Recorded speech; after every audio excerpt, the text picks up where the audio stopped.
when you ask about why did they start developing as they did in terms of my own students, I think it came out of a project I did in 1976 with 6 teachers, and I worked with them well over a year on improving science in mixed ability groups.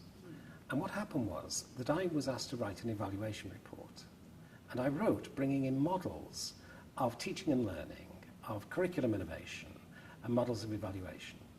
Now, the academics thought this was a good report.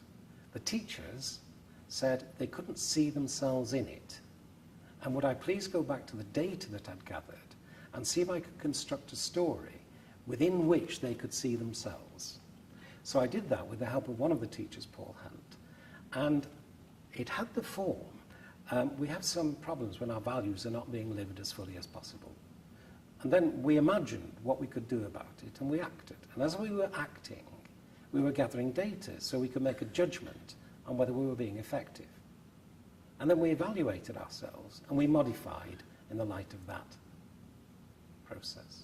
Now, as soon as I gave that back to the teachers, they could see themselves in it.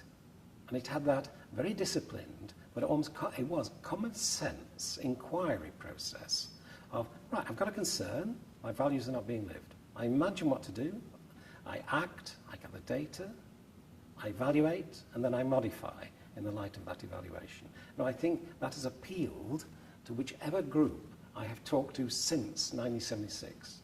And I think that's why people take to this inquiry process. And then when I show how you can build a valid explanation of your influence using that approach, I do think they get very excited about bringing their own knowledge into a public forum and sharing it.